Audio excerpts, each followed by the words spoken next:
Bana. Ah, itu. Okey.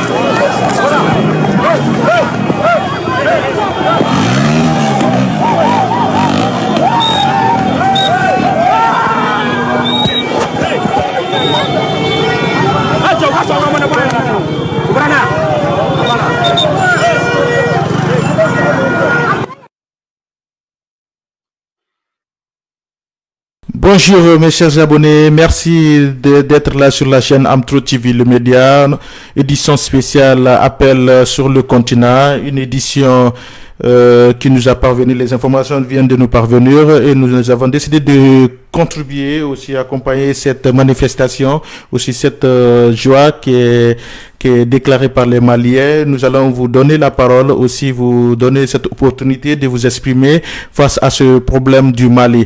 Nous avons notre invité, M. Kanté. Bonjour, M. Kanté. Comment ça va?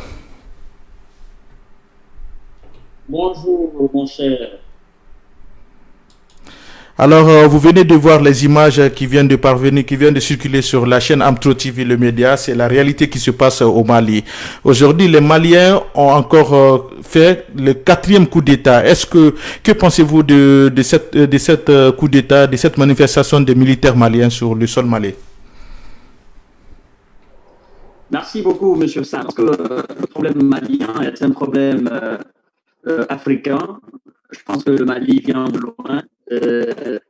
Pour la bonne cause, aujourd'hui, on essaye de voir naturellement les causes immédiates, n'est-ce pas, de ce problème de coup d'État qui vient de tomber. On vient d'apprendre que le président et son premier ministre ont été arrêtés par l'armée.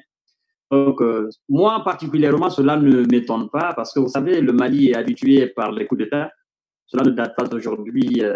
Pour comprendre cela, il faut faire un pas crucial dans le passé du pays, à commencer par le président, n'est-ce pas, qui a donné l'indépendance, qui est venu après l'indépendance, Modibo Keïta, et passé par, n'est-ce pas, Diarra Traoré, Amadou Toumani Touré et Alpha Oumar Konaré. Donc, le Mali n'est pas ce pays où le coup d'État fait beaucoup de bruit, non. Le Mali est habitué de cela. Voilà, mais la question maintenant est de savoir est-ce que ce coup d'État va résoudre les problèmes du Mali? C'est ça la question qu'il faut se poser.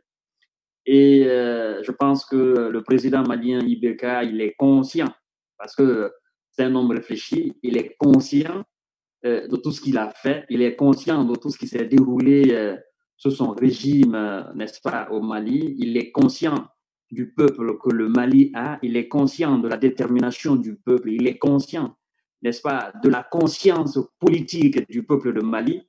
Donc, moi, je pense qu'il devrait plutôt se réjouir, n'est-ce pas, parce qu'il est encore vivant. Il devrait se réjouir à cela et je pense qu'ils ne vont pas le tuer. Je pense peut-être qu'ils vont le mettre à l'écart, ils vont essayer de mettre quelqu'un à sa place qui va naturellement effectuer l'intérim, organiser les élections afin que quelqu'un vienne légalement au pouvoir. Naturellement, je profite de l'occasion pour dire que le peuple malien a eu raison. Le peuple malien a eu raison, la jeunesse malienne, n'est-ce pas, a dorénavant une conscience politique, comme son Excellence, le professeur Alpha Condé, a dit que le peuple de Guinée, les jeunes Guinéens ont maintenant une conscience politique. Je pense que le peuple malien, la jeunesse malienne a une conscience politique.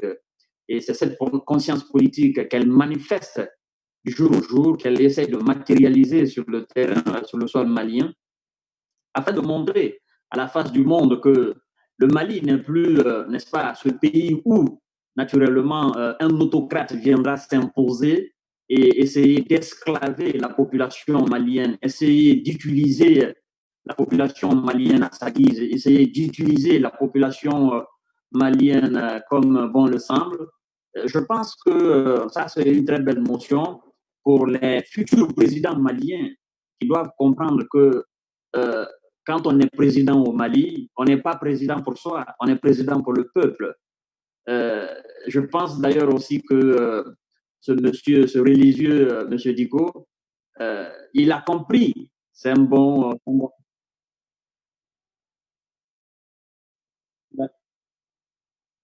D'accord, d'accord, d'accord.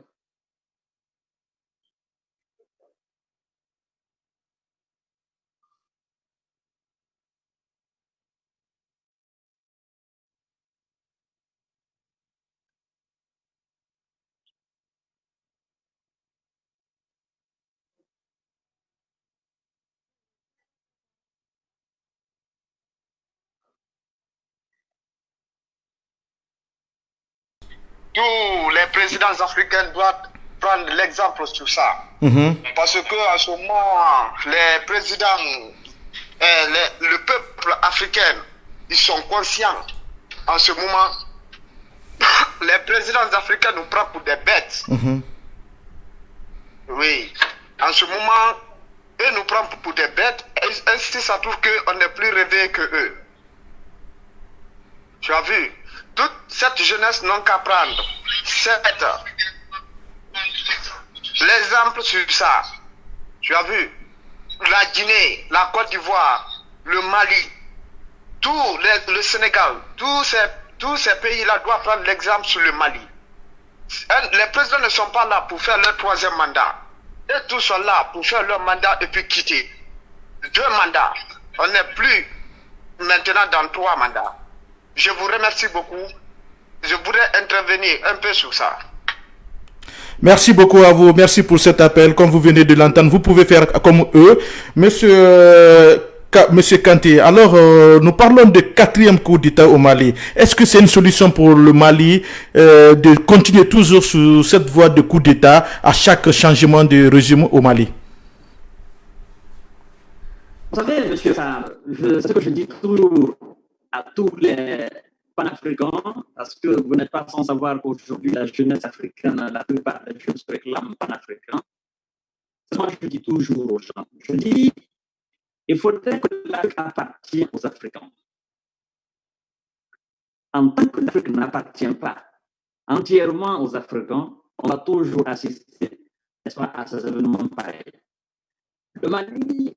Vous me permettez, on va prendre cet auditeur aussi qui nous appelle. Allô, oui, bonjour. Oui, bonjour. Oui. Et comment vous vous appelez? Vous nous appelez depuis d'où? Je m'appelle Youssouf Kamara, je vous appelle depuis Moscou, je suis guinéen. Oui, allez-y, vous avez l'antenne, monsieur Youssouf.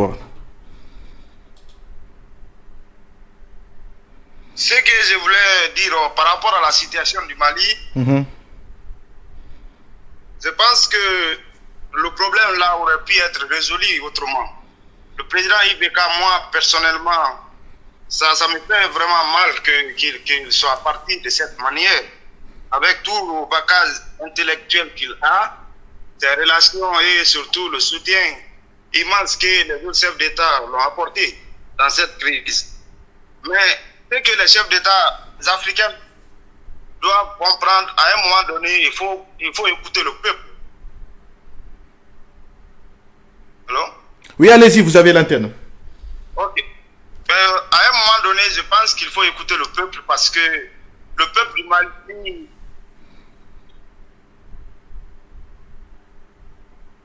Non, moi. Alors, Moi, personnellement, oui, allez-y. Moi.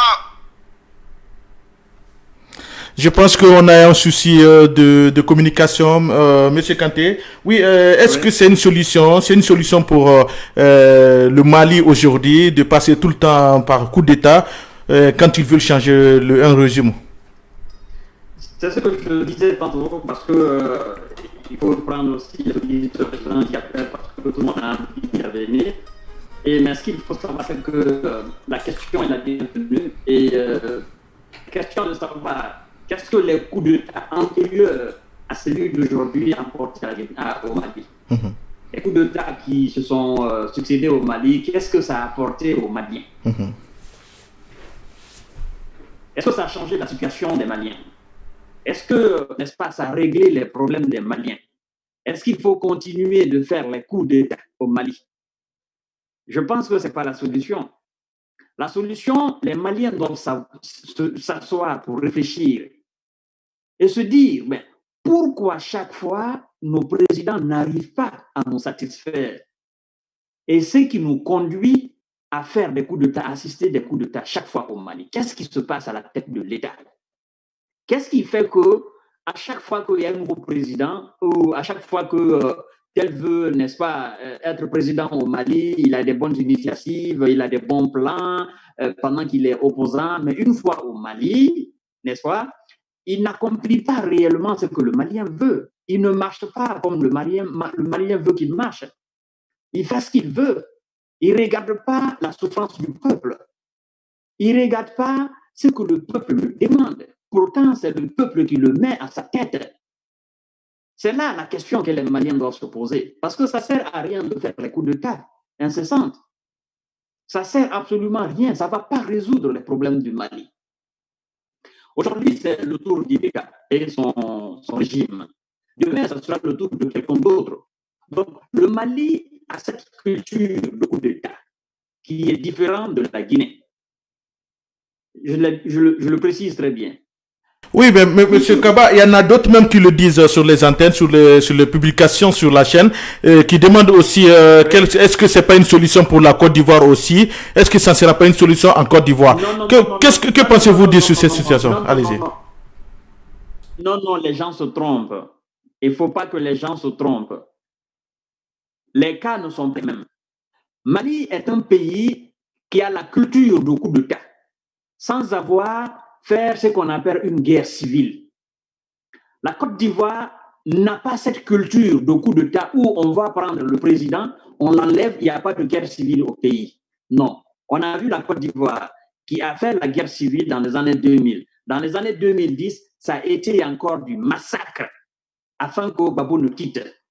On a bombardé même le palais présidentiel ivoirien, n'est-ce pas, assisté par la France, un côté de l'armée, n'est-ce pas, qui a aidé M.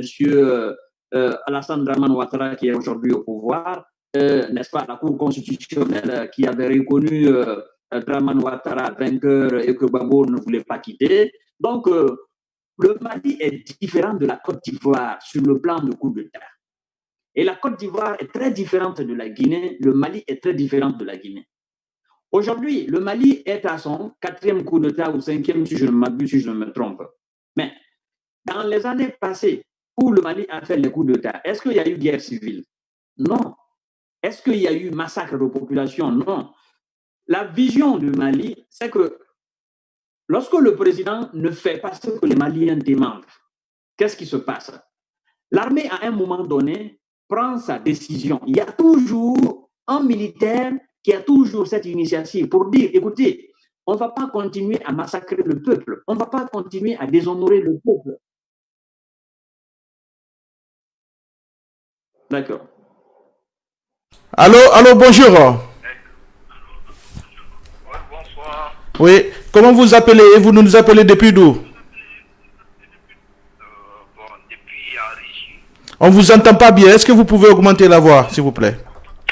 Oui, je vous appelle depuis Enrichi. Ok, que souhaitez-vous dire aujourd'hui sur l'antenne d'Amtro TV de Média? Vraiment, moi je le dirais que vraiment, moment difficile, que moment Maliki, c'est que des événements qui sont passés par les révolutions du peuple malien.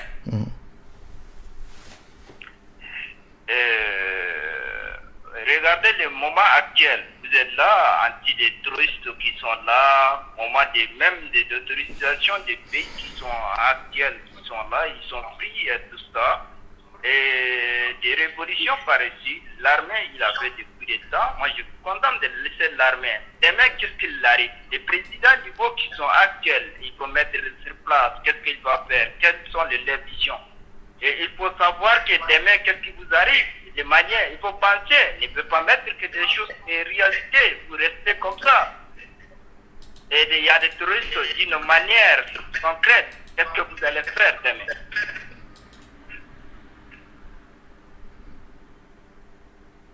Alors, oui, merci pour votre appel et merci pour ce témoignage. Nous allons passer par M. Kanté. M. Kanté, alors, vous venez d'entendre que l'appel s'explose sur le numéro de la chaîne Amtro TV, le média. Nous avons des invités. On va prendre cette personne aussi qui nous appelle là. Allô, bonjour. Oui, allô? Allô? Nous avons un auditeur. Allô, bonjour Monsieur Kaba, comment ça va? Ouais, ça va très bien. Et chez vous? Oui, ça va. Alors, vous venez de voir sur les antennes, sur les médias locaux, sur Facebook, les informations du Mali actuel là. Que pensez-vous dire sur ce sujet? C'est dommage, hein? Ce qui se passe au Mali actuellement, c'est vraiment dommage. Le départ de IBK, ça ne m'étonne pas du tout. Mais c'est comment gérer le lendemain au Mali. C'est ça l'inquiétude. Vous savez, le Mali est en proie à une rébellion qui est au nord du Mali, la rébellion Touareg. En plus de cela encore, il y a d'autres révoltes à l'intérieur du pays. Et d'autres ethnies ont pris les armes. L'armée malienne est une armée qui est en position de faiblesse. Et ils n'ont pas non plus le soutien de la communauté internationale. Est-ce qu'une armée qui n'a pas le soutien de la communauté internationale peut pacifier comme le Mali? C'est ça, en fait, la question. C'est ça la question que je me pose actuellement. Comment pacifier le Mali? Comment mettre fin à la rébellion nordiste, Touareg? Et comment gérer cette situation? Monsieur Kaba, si vous nous permettez, vous êtes maintenant en direct sur l'application Zoom. Vous pouvez communiquer directement sur ça. On va essayer de libérer le WhatsApp. Allez-y, vous avez l'antenne. Allez-y, Monsieur Kaba. Nous allons prendre cet auditeur. Allô, bonjour. Allô? Oui, bonjour. Comment vous appelez?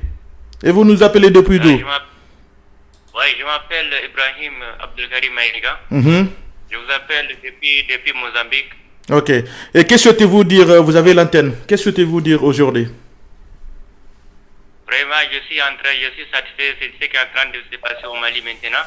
Et je souhaite vraiment bonne chance aux militaires avec la population qui ont vraiment faire leurs efforts pour que le président IBK soit quitté dans le pouvoir.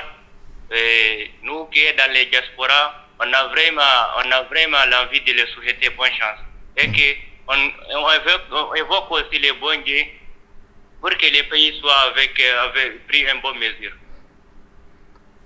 Alors, merci beaucoup pour votre appel. Monsieur Kanté, vous venez de voir tout à l'heure que c'est une joie pour tous les Africains d'entendre que le Mali a décidé finalement de changer le camp aujourd'hui. Est-ce que c'est encore, que peut-on dire de l'avenir de la politique malienne sur le plan international?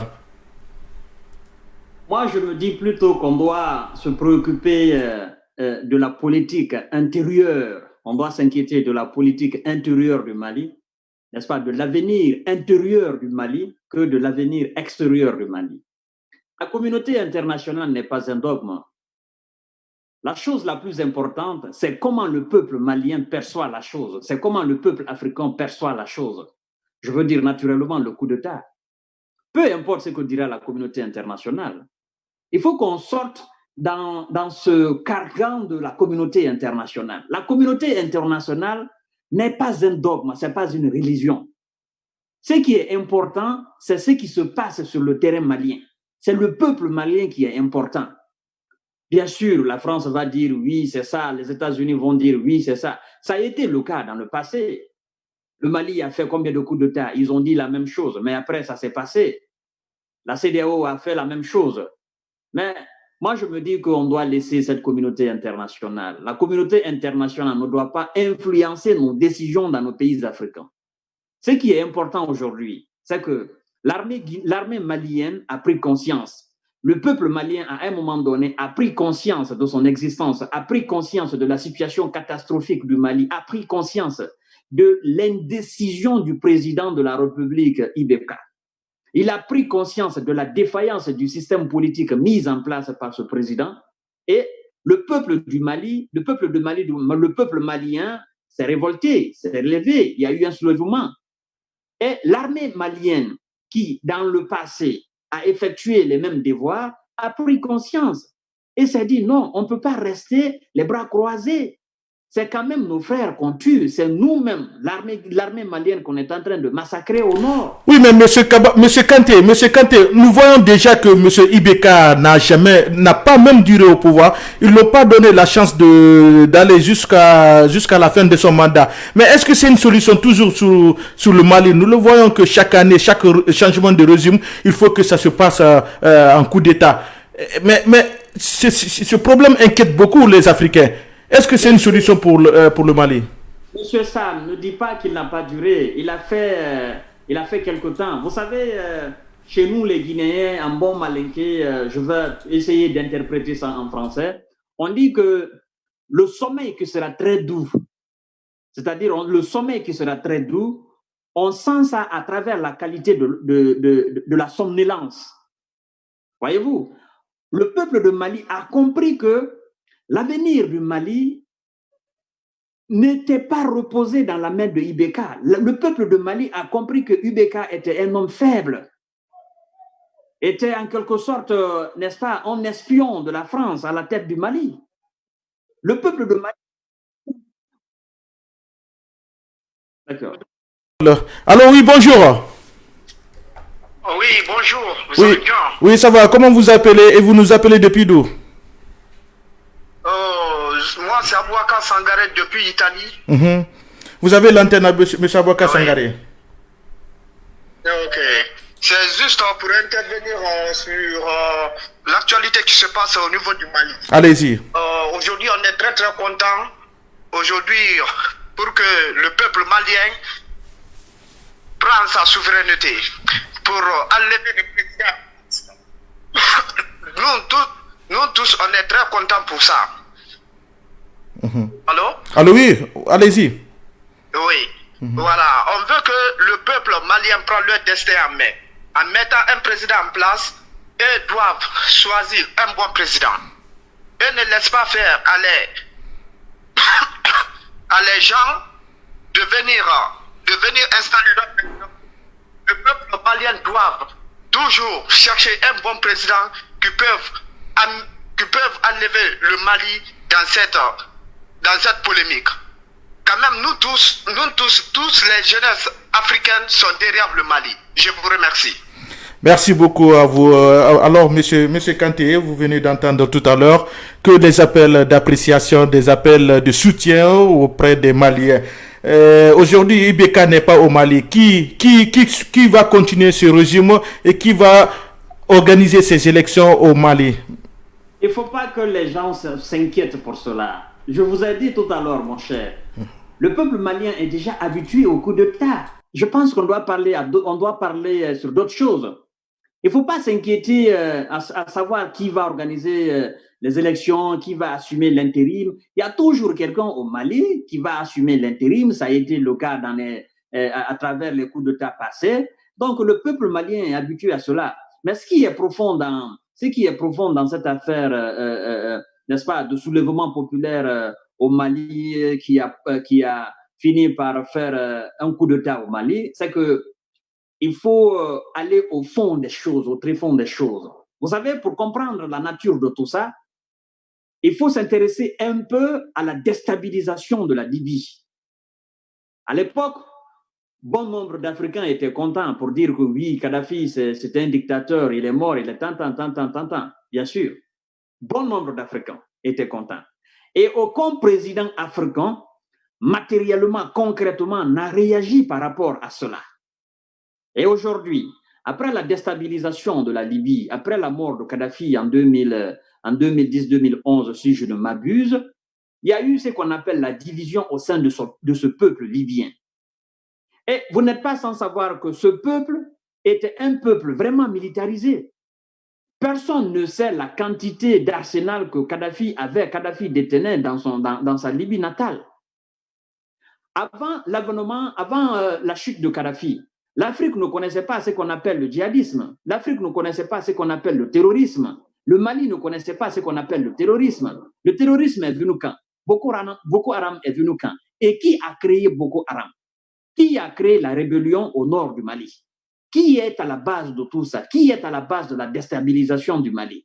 Il faut que les gens se posent les bonnes questions. Et je pense que la réponse de ces bonnes questions vont nous permettre de comprendre aujourd'hui, n'est-ce pas, la suite des événements. Vous savez, j'ai écouté une fois le discours de notre cher président, son Excellence, M. Alpha Condé, quand il était encore président, n'est-ce pas, de l'Union africaine, lors d'un sommet. Il a dit, je pense que c'était à Addis Abeba, il dit que l'Afrique doit couper le cordon ombilical avec la France. Il y a bon nombre qui l'ont apprécié ce jour-là. Et moi-même, voilà, je me suis dit, malgré que je ne suis pas pour lui, pourtant c'est mon président de la République, malgré que je ne suis pas partisan, n'est-ce pas, de sa politique, mais je reconnais quand même la qualité de l'homme. Je sais que ce qu'il a dit, si l'Afrique réussit à faire cela, n'est-ce pas, on peut aller de l'avant. Et ce jour-là, d'ailleurs, Alassane Dramane Ouattara lui a rétorqué en disant, Monsieur Alpha Condé, vous savez qu'on est en direct. Donc, je pense que les gens doivent comprendre que l'Afrique, désormais, doit prendre son destin en main. Et que le véritable problème du Mali, ce n'est pas les Maliens. Le véritable problème du Mali, c'est la France. Le Mali n'appartient pas aux Maliens. Le Mali appartient à la France. Imaginez-vous, la France avec toute sa technologie, sa haute technologie, la France avec ses satellites, la France avec ses drones, la France avec la qualité de son armée, peine, n'est-ce pas, à chasser les terroristes au nord du Mali. On doit se poser la question, est-ce que la France ne joue pas un double jeu là-bas? Est-ce que la France n'est pas ce qu'on appelle cet homme d'une armoire à deux battants qui évolue entre deux mondes de façon binaire, entre le monde terroriste qui est là, n'est-ce pas, pour piller les richesses du Mali, et cet homme qui est là en tant que bon ami du Mali pour combattre, n'est-ce pas, ces mêmes terroristes. Voyez-vous, mon cher, donc le problème du Mali, si on veut creuser pour comprendre la nature réelle des choses au Mali, je pense que la France fait partie, et la France d'ailleurs est le moteur, est le pivot de la déstabilisation du Mali. Aujourd'hui, je pense qu'ils vont condamner, n'est-ce pas, ce coup d'État, parce que ça ne les arrange pas. Mais tout compte fait, ils vont toujours essayer de mettre quelqu'un à la tête du Mali, comme ils l'ont essayé avec Ibeka. C'est ça le problème. Plus la France met quelqu'un à la tête de l'État malien qui ne répond pas aux aspirations du peuple de Mali, le Mali va toujours organiser les coups d'État. Mais ce qu'il faut savoir, c'est que les Maliens eux-mêmes doivent prendre leur destin à main comme ils l'ont fait, comme l'armée malienne a fait. Moi, je ne dis pas que je suis content, je me réjouis naturellement à ce problème de coup d'État parce que moi, je suis un homme qui est constitutionnel. Moi, je suis un homme qui aime la juridiction. Je suis un homme qui aime les choses pacifiques. Je suis un homme, n'est-ce pas, qui aime respecter les institutions de l'État. Les coups d'État, pour un homme de ma qualité, je n'apprécie pas. Mais si ce coup d'État égale à un coup de paix, comme a dit M. Lansana Kouyaté en 2008, après la mort de Lansana Conté, qu'il ne s'agit pas de coup d'État en Guinée, il s'agit de coup de paix plutôt. Donc, moi, je redirai la même chose, je vais réitérer la même chose, que c'est pas, on ne doit pas qualifier cela comme un coup d'État, on doit qualifier cela comme un coup de paix au Mali, parce que c'est le peuple malien qui est sorti, qui a réclamé le départ d'un président. Et le président, je pense, à un moment donné, il doit comprendre que c'est ce peuple-là qui a voté, c'est ce peuple-là qui s'est battu pour que je sois là, malgré que je sois, n'est-ce pas, une marionnette à la tête de l'État mise en place par la France, n'est-ce pas, colonisatrice. Ce peuple ne veut plus de moi. Alors, j'étais là pour servir ce peuple. Mais si ce peuple ne veut plus de moi, pourquoi je vais rester? Je vais quitter. Je pense que nos présidents doivent comprendre cela. Ils sont là uniquement pour le peuple. Ils doivent travailler pour le peuple. Si le peuple dit non, le peuple se soulève, n'est-ce pas? Il y a eu un soulèvement populaire. Vous devez quitter parce que vous n'êtes plus l'homme du peuple. Le peuple ne veut plus de vous. Quand on dit la démocratie, le pouvoir du peuple par le peuple et pour le peuple, le pouvoir du peuple, là, le peuple vous a donné un pouvoir. Le pouvoir par le peuple vous a donné un pouvoir. Et le pouvoir pour le pouvoir que vous avez, ça doit être dirigé vers le peuple. Mais si ce peuple se lève, vous devez comprendre que ce peuple est fort, ce peuple a un pouvoir, et le pouvoir de ce peuple est matérialisé à travers les manifestations incessantes pour vous faire comprendre que vous n'êtes plus l'homme qu'il faut, pour vous faire comprendre que vous n'êtes plus l'homme, n'est-ce pas, de leur situation. Vous ne répondez plus aux critères, n'est-ce pas, d'un homme qui doit résoudre les problèmes de la quotidienneté malienne. Donc, je pense que M. Ibeka doit naturellement se réjouir parce qu'il n'est pas mort et je pense qu'il ne doit même pas insister. Et je pense que la communauté, le peuple malien ne doit même pas écouter la communauté internationale parce que chez nous en Afrique, vous savez que ça c'est quelque chose que nous autres peut qualifier comme étant n'est-ce pas, le complexe d'infériorité. On nous parle non des Nations Unies, on nous parle non de la France et des États-Unis. Mais il faut que les gens comprennent que la chose la plus importante, c'est le peuple au sein, n'est-ce pas, de son pays. C'est le peuple qui est la chose la plus importante. Ce n'est pas les Nations Unies. Ce n'est pas les Nations Unies qui viendront donner le manger au Mali. Ce n'est pas les Nations Unies qui vont développer le Mali. Ce n'est pas les Nations Unies qui vont construire l'économie du Mali. Ce n'est pas les Nations Unies qui viendront construire des maisons pour les Maliens, des maisons sociales pour les Maliens. Ce n'est pas les Nations Unies, n'est-ce pas, qui viendront imposer la paix au nord du Mali. Ça fait combien de temps il y a la guerre là-bas? Ça fait combien de temps il y a la rébellion? Ça fait combien de temps il y a le terrorisme? Pourquoi les Nations Unies qui se permettent de condamner cela, la France qui se permet de condamner, les États-Unis qui se permettent de condamner cela, sont incapables de, n'est-ce pas, d'arrêter ces terroristes au nord du Mali? Pourquoi? Alors, quand on fait quelque chose qui est posé, qui se repose sur la stabilité de nos pays, on nous parle non, Nations Unies. Mais quand il s'agit de nous aider à combattre les ennemis, l'appel de nos auditeurs qui nous appellent. Allô, bonjour. Allô? Allô? Oui, allô, bonjour. Comment vous vous appelez? Et vous nous appelez depuis d'où? Je m'appelle Abdelkarim Simbaraya, je suis habité. On ne vous entend pas bien. Est-ce que vous pouvez augmenter votre voix? Je m'appelle Paris Abdelkarim, je suis actuellement en Côte d'Ivoire. Oui, allez-y, vous avez l'antenne, monsieur Abdoulaye Karim. Allô?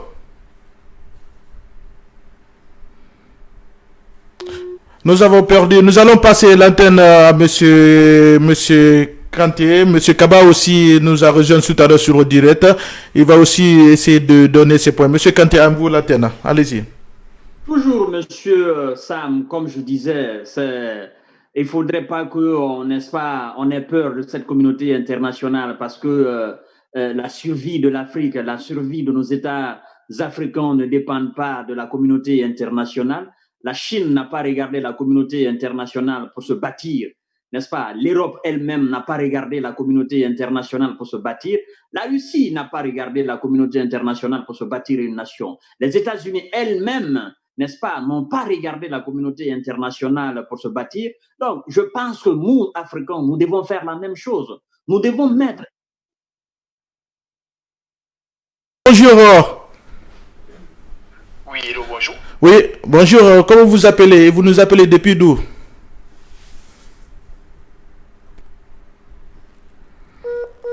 Allô? Oui, allô, vous m'entendez? Oui, je vous entends. Allez-y, vous avez l'antenne. Oui, et excusez-moi, j'aimerais intervenir un petit peu. Allez-y, vous avez l'antenne.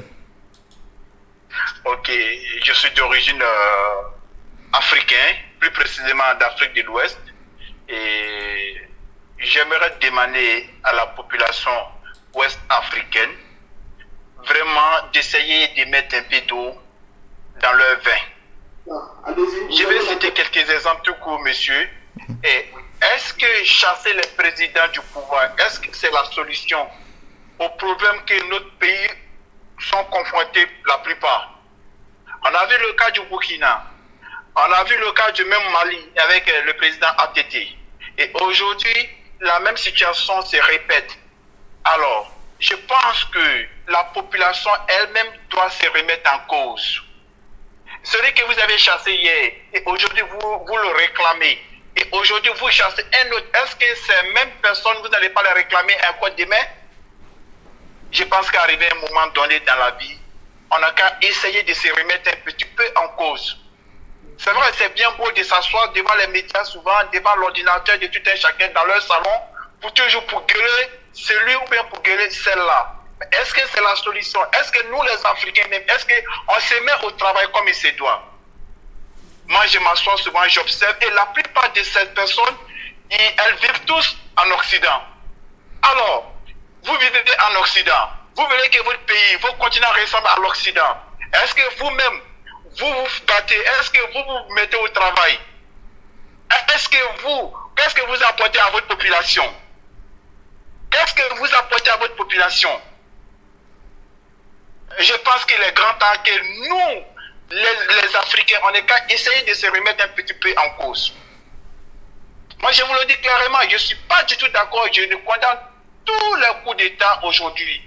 Aujourd'hui, on parle un peu de l'évolution des autres pays, mais toujours en Afrique, et toujours c'est au Mali. Mais c'est quoi? Qu'est-ce qui ne va pas réellement, mon cher ami? Qu'est-ce qui ne va pas? Et tous ceux qui sont là, ils sont en train d'applaudir. La plupart vivent toujours, comment est-ce qu'on appelle? La plupart vivent en Europe, aux États-Unis. Ah, c'est vrai, c'est bien beau de critiquer, mais qu'est-ce que vous proposez à la place des critiques? Qu'est-ce que vous proposez? ATT est parti. Et aujourd'hui, c'est à peu près ATT qui est réclamé par certains Maliens.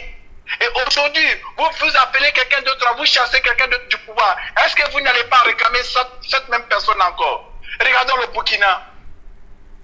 Depuis le président Blaise est parti, il y a eu des élections. Mais est-ce qu'il y a eu une paix au Burkina? En prenant le cas de la Libye, on dit le président Mohamed Kadhafi c'était un dictateur. Mais depuis l'assassinat de Mohamed Kadhafi, est-ce que la Libye a retrouvé la paix? Et essayons d'être un peu sérieux. Il faut qu'on essaie d'accuser Paul ou Jean ou Dosso ou Djarasouba. Il faut qu'on essaie de se remettre en cause, mon cher ami. Je pense que l'Afrique ne peut pas évoluer dans ça. Je pense que l'Afrique ne peut pas grandir dans ça. Et nous les Africains, surtout nous les Africains qui vivent dans la diaspora, il faut qu'on essaye de donner le bon exemple. Il faut qu'on essaye de donner le bon exemple. C'est bien beau de critiquer, mais il faut qu'on essaye de faire des propositions. Même tes invités, même moi qui te parle aujourd'hui, si je prends aujourd'hui la gouvernance d'un pays africain, je ne réussirai pas. Il faut que j'essaie de coopérer avec le monde entier. On est là tout le temps pour dire oui, on a besoin de notre indépendance, on a besoin de notre indépendance. Oui, nous sommes panafricains, nous sommes panafricains. Alors qu'il y a eu des vrais panafricains. Nous sommes quels panafricains aujourd'hui? Des panafricains, des vidéos, des panafricains, des salons. C'est quoi le problème? Qu'est-ce qui ne va pas? Qu'est-ce qui ne va pas? Essayons de grandir un instant, s'il vous plaît. On a vu les grands types qui se sont sacrifiés pour l'Afrique. Mais c'est quoi tous ces bordels? C'est quoi tous ces bordels? Je ne suis pas du tout d'accord. Je suis un francophone. J'en ai marre. J'en ai marre. Aujourd'hui, tu as peur de montrer souvent ton identité à l'Occident. Aujourd'hui, je vois aujourd'hui des imams qui sont là aujourd'hui, qui sont devenus des politiciens, des hommes religieux. C'est quoi ce bordel? Chers amis, j'en ai marre. Je suis votre émission. Et courage à vous. Et bonne émission à vous. Merci. Merci beaucoup à vous, Monsieur Kanté. Vous venez d'entendre cet auditeur qui parle d'arrêt, qu'on arrête les coups d'État, qu'on arrête de chercher les présidents par coup d'État. Alors, vous venez de l'entendre. Que souhaitez-vous ajouter sous ces commentaires? Monsieur Sam, je pense que ce monsieur qui vient d'intervenir, il est encore sous le coup de l'émotion. Il faut qu'il comprenne que on doit cesser d'être très émotif. L'émotion n'arrange absolument rien. Il dit, qu'est-ce que nous proposons? Il dit qu'il y a eu tant de panafricains en Afrique, n'est-ce pas, qui se sont battus sur beaucoup de champs. Mais il dit que qu'est-ce que nous proposons? C'est que moi j'ai envie de dire à ce monsieur, il doit comprendre que ce que nous proposons, c'est l'État. Il faut qu'on essaye de fortifier nos institutions. Il faut que nos hommes responsables, quand nous parlons, ce n'est pas seulement le verbe, mais on fait aussi des propositions. Quand on dit souvent que l'Afrique a besoin des institutions fortes à la place des hommes forts, mais c'est véritable, c'est quelque chose de réel. On doit fortifier nos institutions. Nous sommes des civils, nous faisons partie du bas peuple. Quelles que soient nos forces, quelles que soient nos propositions, si les hommes politiques, ceux qui sont à la tête de nos États, ne font absolument rien dans la fortification de nos institutions, on ne peut absolument rien faire. Faisons une étude comparative entre les États africains et les États européens, les États occidentaux par exemple. Mon cher, ici en Europe, qu'est-ce qui est fort? C'est l'État. C'est l'État qui est fort. Mais en Afrique, nos États sont faibles. C'est les hommes qui sont forts en Afrique. Et c'est ce qui crée des scandales, c'est ce qui crée des problèmes. Le gros problème, c'est là. Il faut qu'on essaie de fortifier nos institutions africaines, les institutions de nos États. Et il faut que nous cessions d'être des hypocrites, des démagogues. Il faut que nos élites se battent pour la création des emplois en Afrique, pour que les guerres intestines cessent, parce que ça ne fait que desservir les causes de nos nations. C'est ça nos propositions. Il faut créer des structures étatiques. Il faut que tout Africain respecte ces structures étatiques, y compris nos élites, les présidents. C'est ce qu'il faut à l'Afrique. Parce qu'on nous dit, oui, on condamne les coups d'État. Mais qu'est-ce qui provoque les coups d'État? Ce n'est pas parce que les gens ont envie de faire des coups d'État. Ce n'est pas parce que les militaires ont envie de faire des coups d'État. Non. Mais qu'est-ce qui a poussé les militaires à faire le coup d'État aujourd'hui? C'est parce que c'est le peuple malien qui est sorti dans la rue. Et qu'est-ce qui a poussé le peuple malien à sortir dans la rue? C'est la souffrance, c'est la guerre, c'est la peur, c'est l'instabilité sociale. C'est l'inquiétude, c'est ce qui a poussé le peuple malien à sortir dans la rue. Et l'armée malienne a pris conscience de la sortie massive. Alors, monsieur Kanté, nous allons à un auditeur. Monsieur Kaba, bonjour. Pour finir, je vais justement dire... Oui, allez-y. Pour finir, je vais justement dire à mon cher frère qui a intervenu tout de suite qu'il doit quitter dans l'émotion. Nous, notre proposition aujourd'hui, nos propositions, c'est qu'on doit fortifier nos institutions. On doit doter nos États des institutions fortes et non des hommes forts. Donc, sur ce, je laisse l'intervenant intervenir. Merci beaucoup, Monsieur Kanté. Nous allons revenir tout à l'heure sur vous, car nous sommes là pour décortiquer ce problème. Allô, bonjour, Monsieur Kanté, Monsieur Kaba, bonjour. Oui, allô, bonjour. Vous Oui, m'entendez là? oui, allez-y, vous avez l'antenne, Monsieur Kaba. Voilà, comme je le disais, quand il y a un coup d'État dans un pays, on cherche à apaiser la situation. On ne cherche pas à envenimer la situation. Le monsieur a un peu raison. Quand tu es en Europe, tu es loin de la situation, tu ne te fais pas d'inquiétude pour faire une vidéo et puis parler de la situation d'un pays, c'est facile pour tout le monde. Mais quand tu te mets dans la peau de ceux qui vivent actuellement au Mali, je crois qu'ils sont vraiment inquiets dans ces pays. Toute personne qui a sa famille au Mali actuellement, il est inquiet du lendemain du Mali. Je vous ai toujours dit que la situation du Mali est critique et on doit faire du souci pour le lendemain. Tout d'abord, le Mali est divisé. Il y a des rébellions partout aujourd'hui au Mali. Ceux qui tiennent les armes aujourd'hui au Mali, on ne sait pas pour qui ils sont en train de réagir ou pour qui ils travaillent, on ne sait pas. Imaginez-vous que le Mali est déstabilisé aujourd'hui par cette vague djihadiste dont la France a freiné pour ne pas que ceux-là puissent prendre le Mali. Ceux-là prennent le pouvoir aujourd'hui à Bamako parce qu'ils ont la puissance de force du feu aujourd'hui. S'ils prennent aujourd'hui Bamako, vous pensez que la Guinée et la Côte d'Ivoire peuvent être en paix et le Sénégal ne seront jamais en paix. C'est pourquoi il faut s'inquiéter que ces djihadistes-là ne suivent pas ou non. Vous venez aujourd'hui sur Bamako. Parce que l'armée malienne que nous connaissons ne peut rien faire pour empêcher ces djihadistes aujourd'hui de venir sur Bamako. Raison pour laquelle je ne peux pas donner raison à M. Kanté en lui disant que oui, effectivement, on veut l'indépendance africaine est forte, mais pourquoi l'armée malienne n'a pas pu stopper comment on appelle les rebelles quand ils quittaient au nord. Il a fallu que les avions français viennent freiner l'avancée des rebelles au sud. Raison pour laquelle c'est une inquiétude. Aujourd'hui, si la communauté internationale ne vient pas au secours du Mali, au secours de l'armée malienne, je pense que le Mali est mal parti. Imagine des personnes qui coupent les mains, qui frappent les gens, et ce genre de personnes comme ça, avec les mentalités de djihadistes, puissent venir prendre le Mali. C'est une inquiétude aujourd'hui qu'on doit se faire. Dans ce cas, on doit savoir raison garder.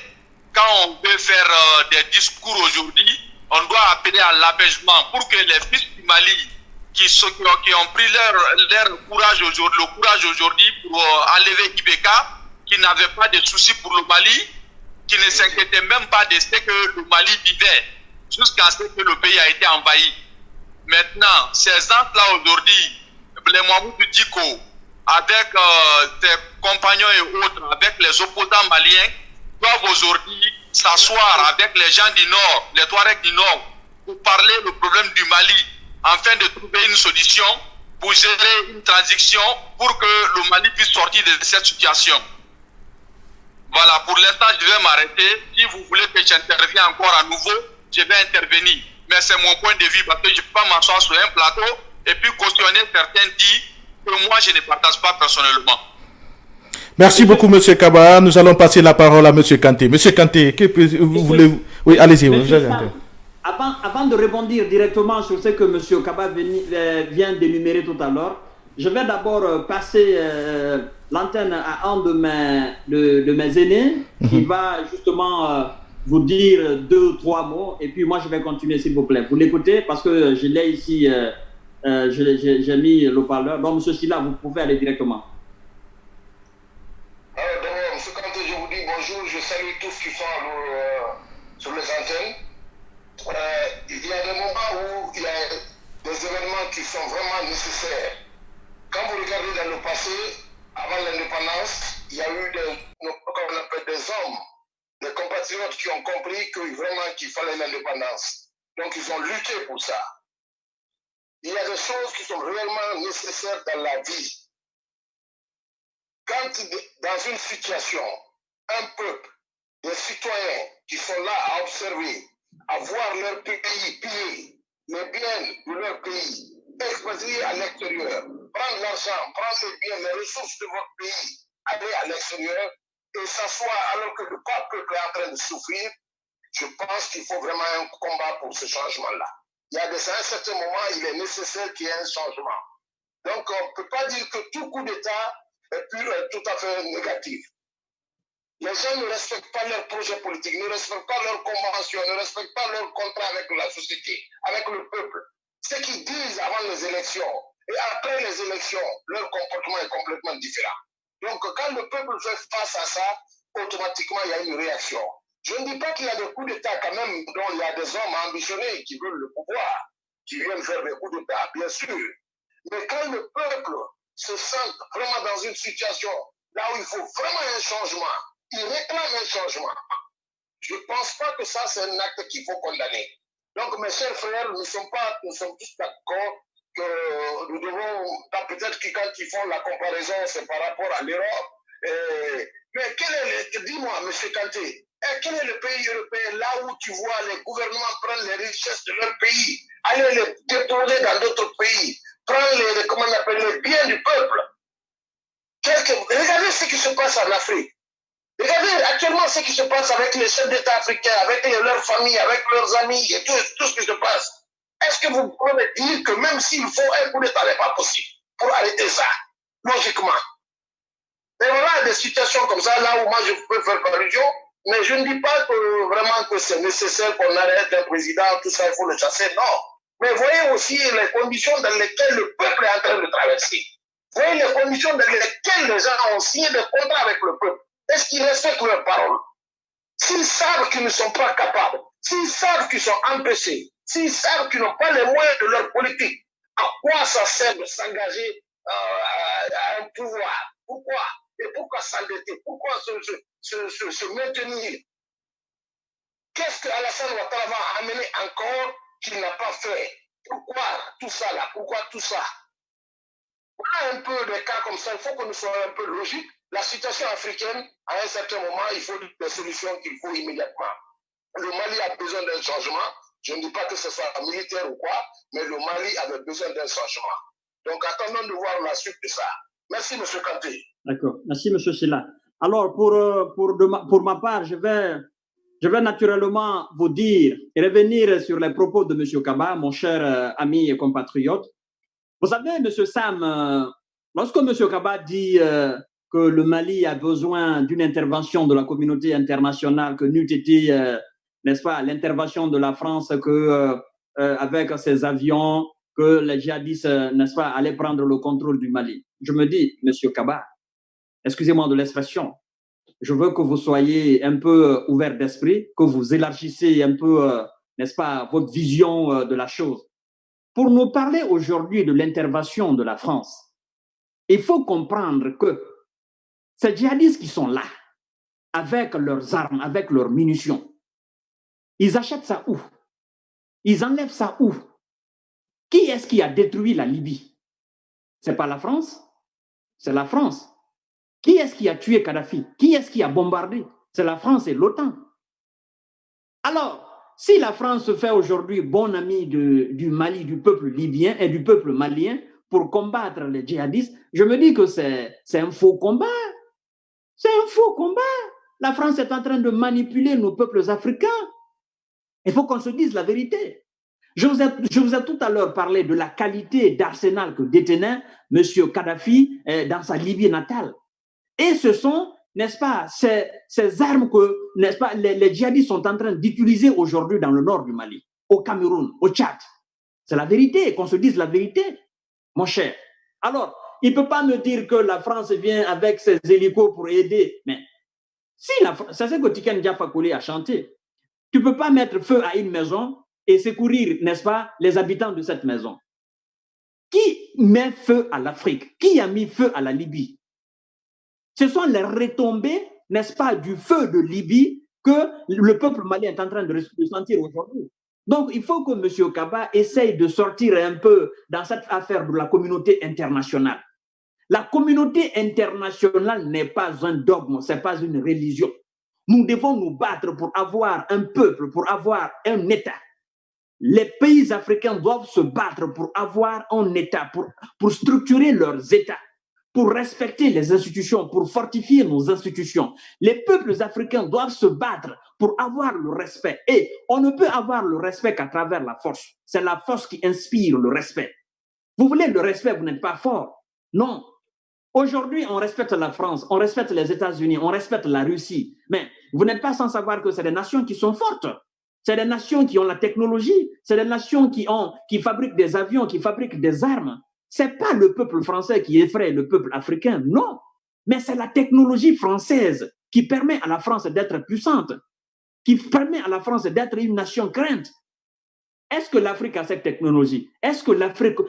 Vous savez, l'Africain aime se dire, non, les Blancs ne nous respectent pas, c'est ça. C'est la force qui inspire le respect. Plus vous êtes fort, plus on vous respecte et plus vous êtes craint à travers le monde. Mais moins vous êtes fort, plus on chie sur vous. Et c'est ce qui nous arrive en Afrique. Hein. Il y a aucun... Même si vous cumulez toutes les nations africaines, la force militaire de toutes les nations africaines ne peut pas répondre devant la force militaire française. Non. La logistique, qui fournit la logistique aux Maliens dans les combats? C'est la France. Qui dit à l'armée malienne, c'est ici vous devez vous positionner? C'est la France.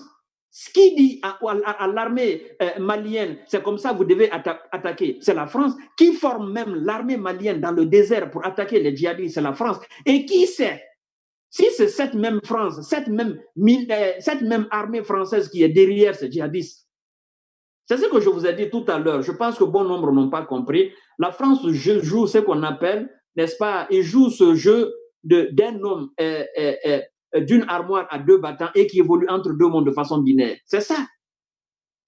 La France joue le jeu des djihadistes et joue le jeu du bon ami français et de bon ami malien.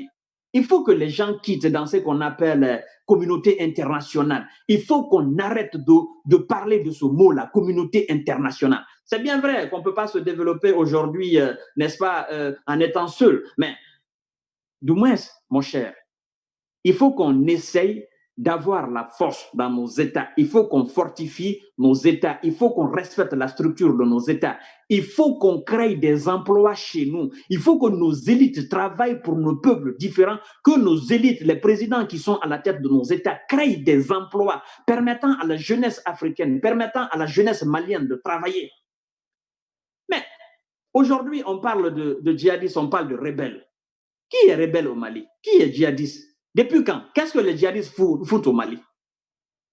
Ils font quoi là-bas? C'est la question que moi je me pose. Les djihadistes là, ils font quoi là-bas? Le Mali est un peuple majoritairement musulman. Alors, arrêtez un peu ce mot de djihadistes. C'est des bandits, c'est des rebelles qui sont là-bas.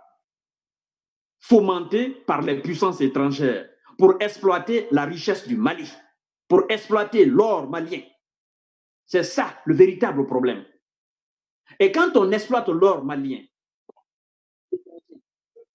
c'est ce qui provoque la galère, c'est ce qui provoque, n'est-ce pas, les tensions sociopolitiques au Mali. Oui. Il faut qu'on arrête cette affaire de Touareg. Oui, allez, nous avons notre auditeur. Bonjour, comment vous appelez? Et vous nous appelez depuis d'où? Ok, bonsoir, je m'appelle Mamadou Ba, je vous appelle depuis Barcelone. Allez-y, vous avez l'antenne, monsieur Mamadou Ba. Ok, c'est juste ce qui se passe en Afrique. Vous savez, il faut que nous allons un peu en arrière de l'histoire de notre continent. Premièrement, je suis entièrement d'accord avec ce que vous êtes en train de dire. Les colons sont venus partager l'Afrique sans nous consulter. Et aussi, ils ont continué par rapport aux richesses minéraux que nous détenons. Ils ont toujours cherché, même si par exemple nous regardons aujourd'hui ce qui s'est passé au Mali, demain, à partir de demain, si vous suivez les médias des colons, ils vont commencer à se positionner parce qu'ils sont là, ils savent ce qui se passe. Mais chaque fois que ça se passe des choses, ils se positionnent toujours à côté de celui qui a gagné. Comme s'il est venu pour aider. Donc, c'est nous les jeunes africains, c'est nous qui devons nous éveiller maintenant Vous savez, il y a beaucoup, les colons nous ont beaucoup causé des torts. Ils continuent à nous causer des torts en utilisant nos propres frères ou nos propres papas qui continuent de nous gouverner autrement. Seulement, ils nous gouvernent à la manière dont les Français en ont besoin. Ou bien les Anglais, les pays en tout cas colonisateurs de l'Afrique. Donc, c'est à nous. Nous devons avoir une réflexion, nous devons avoir un changement de mentalité. Même si on ne dit pas qu'on ne va pas coopérer avec les Occidentaux, on peut coopérer avec eux, mais gagnant-gagnant. Et aussi, nous devons tout éviter, surtout par exemple, la Chine qui est rentrée en Afrique, c'est très dangereux, c'est plus que même les Occidentaux que vous voyez là. Parce que les Chinois, quand vous regardez, ils viennent, ils copient tout, ils prennent tout, ils te donnent peu. Ils ne sont pas coopérants aussi, ils ne te donnent pas la technologie dont ils connaissent. Donc, c'est à nous maintenant de voir. On est entre l'enclume et l'enclos, et le marteau, pardon. Et si nous ne faisons pas attention, ils vont repartager encore l'Afrique d'une autre manière. Parce qu'ils ont des technologies très bien avancées, ils savent toutes nos histoires, ils savent tout, partout il y a la richesse. Même si, par exemple, ils envoient des ONG pour nous offrir depuis comme ça d'eau pour pouvoir poser quelque chose là-bas pour détecter la richesse qui est environnante. Il y a toutes ces technologies-là qui sont passées en Afrique. Mais il nous faut une très grande réflexion et il nous faut une très grande organisation. Il faut que nous nous organisons davantage. Mais c'est difficile, Je m'arrête là pour l'instant. Si vous avez d'autres questions à me poser.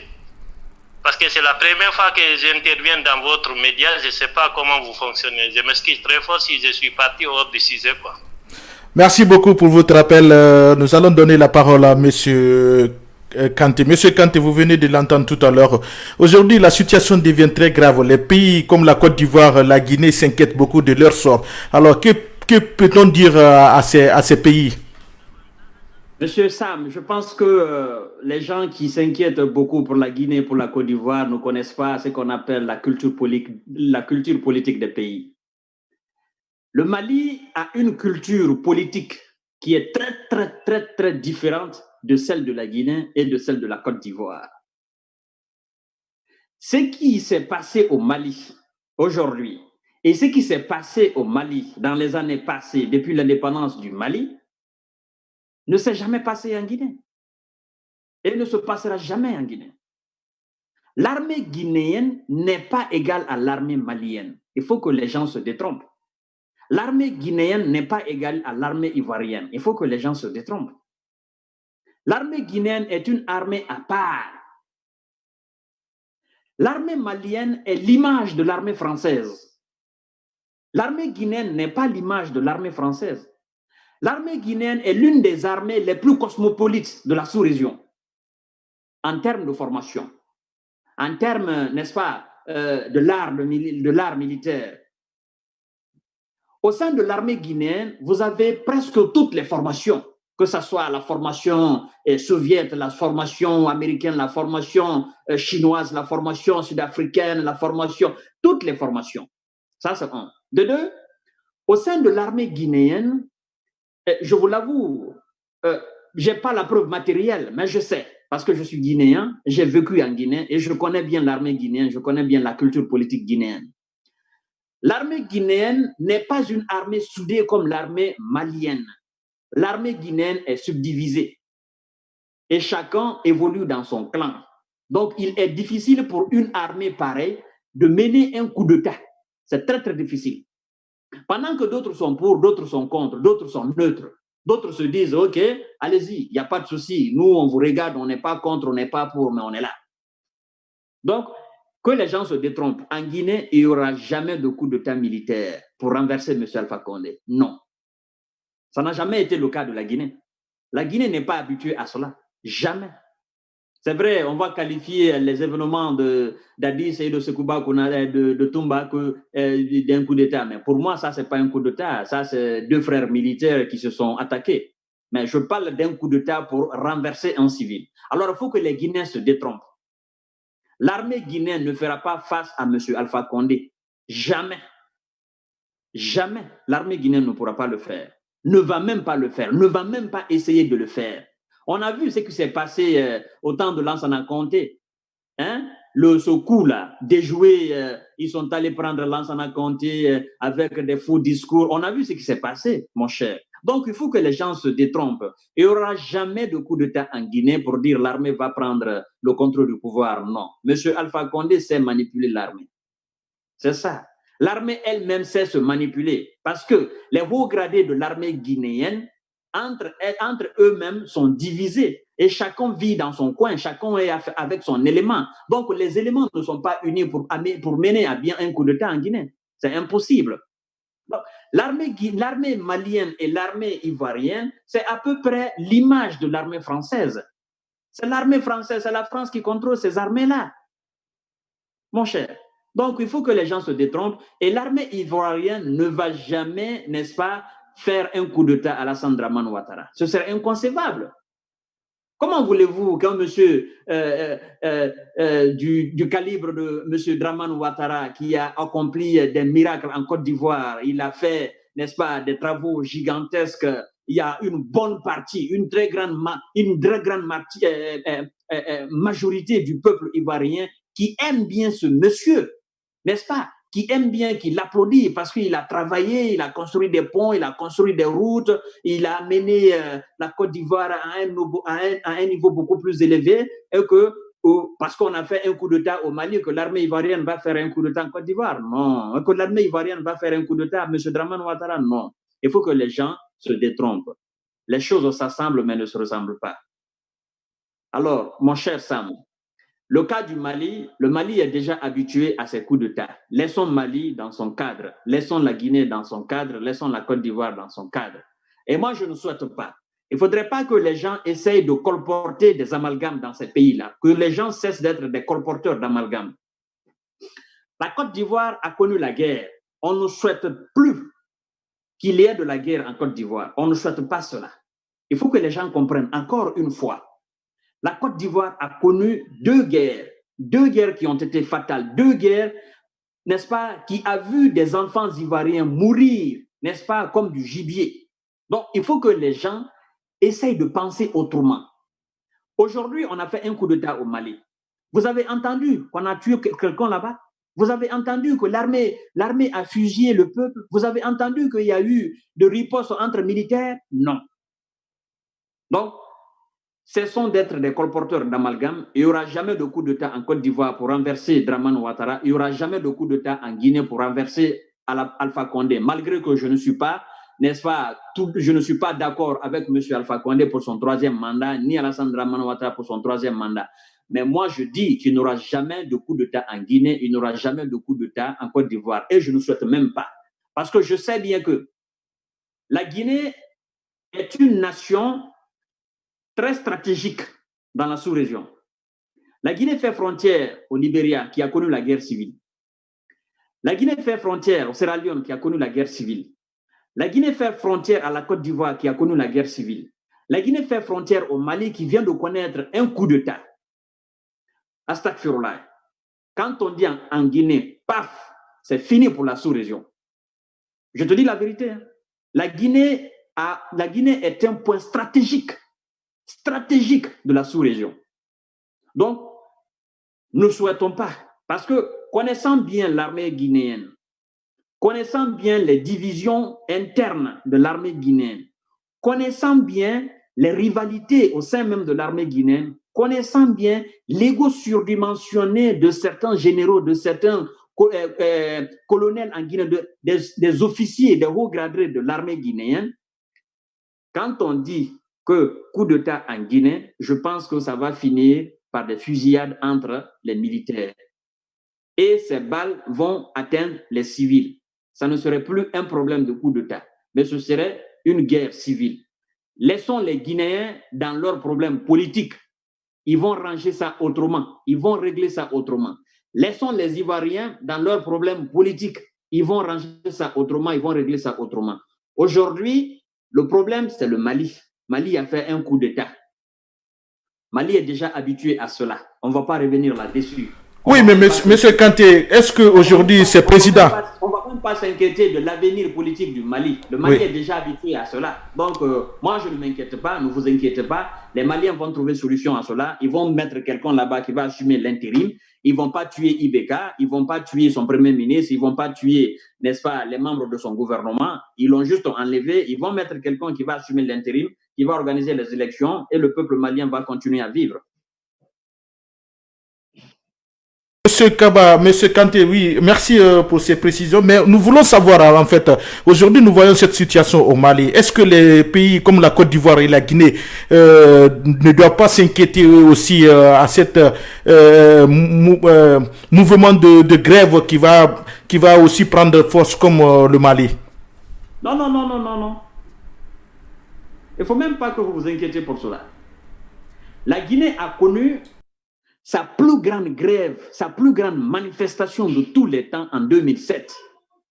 Ça, c'était sur toute l'étendue du territoire guinéen. Le 22 janvier 2007, le peuple de Guinée est sorti massivement pour demander l'amélioration des conditions de vie des travailleurs de Guinée. C'était une grève, n'est-ce pas, qui a été organisée par les syndicalistes, dont M. Fofana, paix à son âme, et Adja Rabiatou Sira Diallo, qui est aujourd'hui à un poste, n'est-ce pas, là-bas en Guinée. Donc, toutes les préfectures de la Guinée, toutes les sous-préfectures, je te dis, même les villages, tout le monde ce jour-là est sorti. Il y a eu des milliers, des millions de personnes, des millions de Guinéens dans la rue. L'armée a tiré sur des gens en Guinée. Je suis témoin de cela, parce que moi-même, j'étais présent sur le terrain.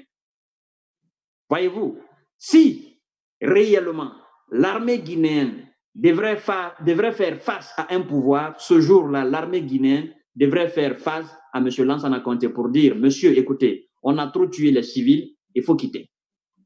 Mais moi, je suis conscient de cela. Donc, pour moi, quoi qu'on dise, quoi qu'on fasse en Guinée, quelle que soit la gravité des manifestations en Guinée, en ce temps, sous le régime de M. Alpha Condé, aucune grève ne va dépasser en gravité et en teneur celle de 2007. Parce que c'est tout le peuple de Guinée qui est sorti ce jour-là. Et aujourd'hui, il est très difficile pour le peuple de Guinée de sortir. L'entièreté du peuple de Guinée de sortir. Pourquoi?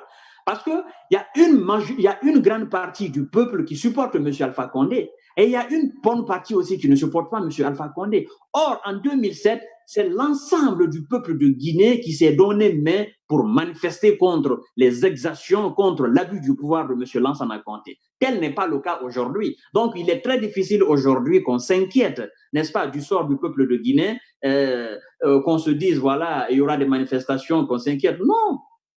Ça, c'est fini. Et en Côte d'Ivoire non plus, il ne peut pas y avoir de manifestation là-bas contre M. Dramane Ouattara. Ceux qui sont en train de manifester contre Dramane Ouattara, la plupart sont ici à Paris ou aux États-Unis ou, n'est-ce pas, à l'étranger. Mais sur le terrain, combien de personnes sortent pour manifester contre M. Dramane Ouattara? Non.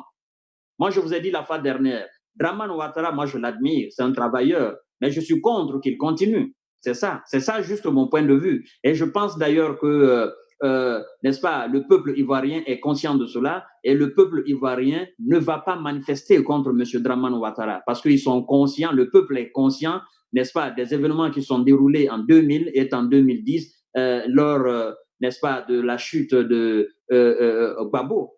Donc, il ne faut pas comparer une fois de plus la situation du Mali à la situation guinéenne et la situation ivoirienne. Il n'y a pas lieu de s'inquiéter, il ne faut pas s'inquiéter et moi je te rassure, il ne faut pas t'inquiéter, M. Sam.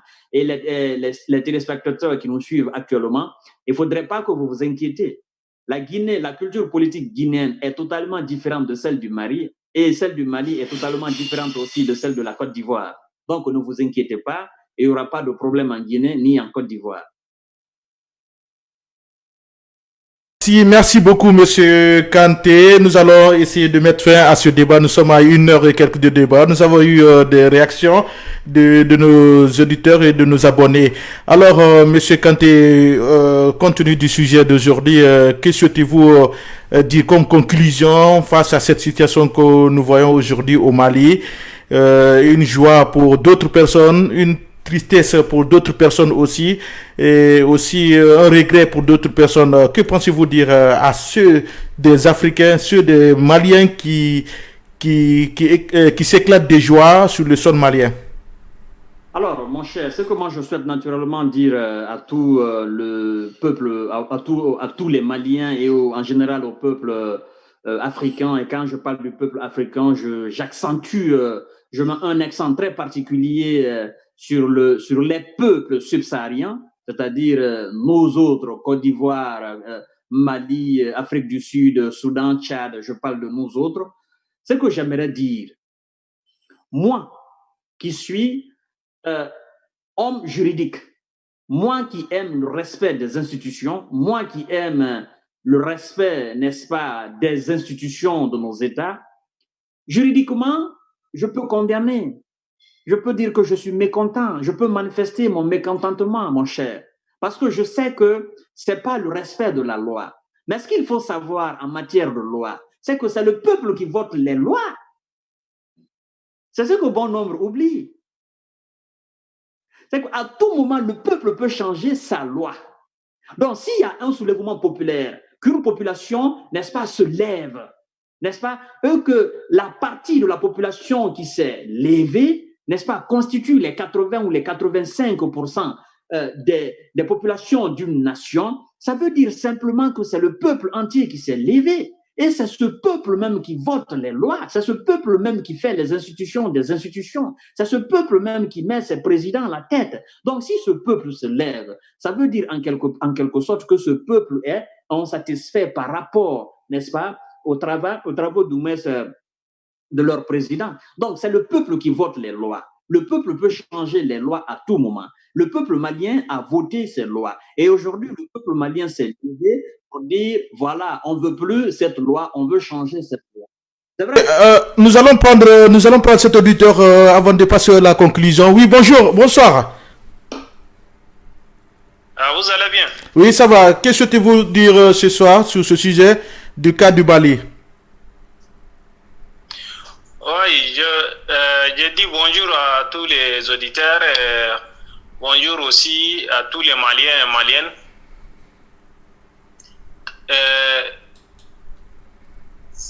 Pour moi, je voudrais dire félicitations les Maliens et les Maliennes. Ce soir, c'est une victoire pour eux. C'est vraiment une victoire pour eux. Depuis 2 mois que les Maliens sont en train de manifester, aujourd'hui, l'armée a choisi parmi le peuple et le président, l'armée, elle a choisi le peuple. Donc, félicitations aux militaires, félicitations au peuple malien et malienne. C'est une victoire pour eux. Maintenant, la question reste que il faut qu'ils nettoient aussi les Occidentaux. Parce que s'ils remplacent seulement le président de la République, ça ne peut rien changer. Dans un pays occupé par les Occidentaux, il n'y aura jamais la paix. On constate que depuis 1963, les Occidentaux sont là. Quand je parle des Occidentaux, je fais allusion aux forces étrangères. Dans un pays, s'il y a la force étrangère, il n'y aura jamais la paix. Ça, c'est bien sûr. Hein? À mon point de vue, il n'y aura pas de paix tant que les Occidentaux sont là, tant que la France est là. Ils vont toujours continuer à filler les ressources maliennes. Donc, il faut qu'ils décident aussi, dire non, nous ne voulons plus les Occidentaux dans les sols maliens. C'est ça l'importance. Vous constatez que depuis 1963, les Occidentaux sont là aux Républiques démocratiques du Congo. Mais il y a toujours les violences, il y a toujours des morts, il y a toujours ceci, il y a toujours cela. Donc, il faut qu'ils pensent aussi aux Occidentaux. Maintenant, quand on constate que les militaires sont venus seulement prendre le président de la République et le Premier ministre, c'est qu'ils veulent un changement. Donc, je vous appelle pour donner seulement mon point de vue. Merci à vous et continuez toujours à visionner la chaîne Amtro TV, le média. Monsieur Kaba, nous allons vous donner la possibilité de conclure le sujet d'aujourd'hui car nous voyons que les téléspectateurs et les auditeurs souhaitent continuer à nous appeler, mais nous sommes pris par le temps et nous allons aussi approfondir ce débat après quelques jours selon les décisions viendront sur la chaîne Amtro TV, le média, et à vous aussi. Alors, quelles sont vos conclusions du sujet d'aujourd'hui, Monsieur Kanté? Monsieur Sam, merci beaucoup. Je ne vais pas, n'est-ce pas, abuser du temps des téléspectateurs et non plus de vous. J'aimerais simplement dire aux peuples africains et aux peuples maliens de garder les yeux ouverts, de garder toujours la tête sur les épaules, de ne pas s'inquiéter et que le Mali est habitué à faire ces genres de coups d'État. Donc, il n'y aura jamais, n'est-ce pas, de guerre civile au Mali, ni en Côte d'Ivoire, ni en Guinée, ni au Sénégal, ni dans aucun pays de la sous-région. Il faudrait justement qu'on essaye de prendre nos responsabilités et qu'on essaye de prendre, n'est-ce pas, nos destins en main. On essaye d'ignorer un peu cette affaire de communauté internationale des États-Unis, de la France, n'est-ce pas, de la Chine ou de la Russie, que nos regards, on doit justement porter nos regards sur nos peuples, n'est-ce pas, sur nos réalités, sur la quotidiennité de nos pays, n'est-ce pas, pour comprendre un peu le fond, c'est-à-dire le fond des choses en Afrique. Il ne faut pas seulement dire la communauté internationale a dit ceci, a dit cela, mais qu'est-ce que le peuple, la communauté nationale elle-même dit? C'est ça le problème. Et l'Africain est toujours dans cette lutte de refléter, n'est-ce pas, son image, une bonne image à travers le monde. Moi, je pense que l'image la plus bonne, l'image la plus importante, c'est ce qu'on projette même au sein de sa nation, c'est ce qu'on montre même au fils, n'est-ce pas, de son pays. Et aujourd'hui, le Mali a fait encore une fois, je ne dirais pas un coup d'État, mais plutôt un coup de paix, parce que c'est la voix du peuple. Et ce qui est important, c'est la voix du peuple. Il ne faut pas seulement se fier, n'est-ce pas, à la voix de la juridiction, la voix des lois. Non, ce sont les peuples qui votent les lois. Donc, si les peuples décident de faire autrement, mettons de côté les lois, parce que c'est les peuples qui votent les lois. Donc, les lois représentent, n'est-ce pas, l'entièreté des voix du peuple. Donc, sur ce, je vais vous dire bonsoir. Et à très prochainement. Merci encore une fois d'organiser cette émission et merci à tous nos téléspectateurs, des gens qui prennent le temps d'écouter, des gens qui prennent, n'est-ce pas, le temps d'acheter les crédits, mettre dans les téléphones et suivre parce que ça demande aussi de la fortune. Et donc, merci, à très prochainement. Nous allons faire, n'est-ce pas, en direct comme notre cher Sam, le modérateur, nous a d'ailleurs dit. Donc, sur ce, je vais vous dire bonsoir et à très prochainement. Merci beaucoup. Merci beaucoup, Monsieur Kanté. Merci pour cette présence et aussi à donner vos contributions à ces peuples maliens qui s'éclatent aujourd'hui de cette joie de victoire, des mois de combat, des mois de manifestations qui a donné des résultats pour eux et aussi pour ceux des Afriques de l'Ouest, de l'Ouest, des pays comme la Côte d'Ivoire et la Guinée. Nous disons aussi qu'il faut l'entente et l'union aussi pour éviter cette violence et aussi des tueries pour la politique. Merci pour tous ceux qui nous ont suivis, tous ceux qui ont eu le temps de nous appeler et de contribuer à ce débat et aussi à féliciter ces Maliens et ces militaires maliens. Nous vous disons merci beaucoup et continuez toujours à regarder la chaîne Amtro TV, les médias. Nous allons clôturer ce débat en vous montrant l'image de la première image qui nous a été parvenue sur l'antenne Amtro TV, les médias. Vous allez regarder en se disant au revoir et aux d'autres émissions comme la série que vous aimez. Nous allons essayer de vous diffuser cette série. Merci beaucoup à vous et à plus.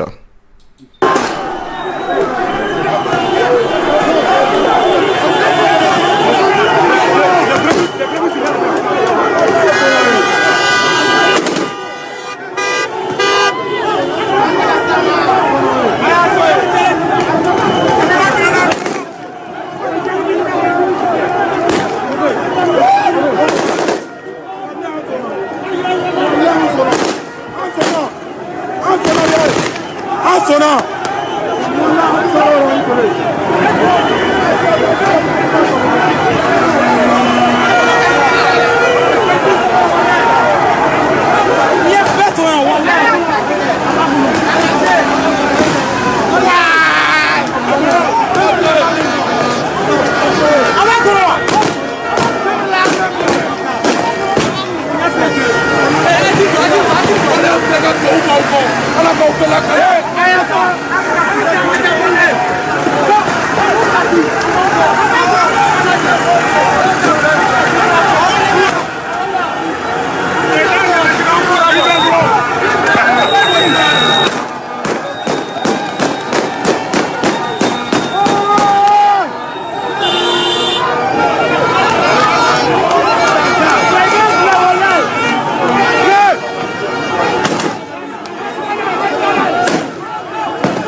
Il est là, Tabana. Oh, Doudou. Ok. Ouais.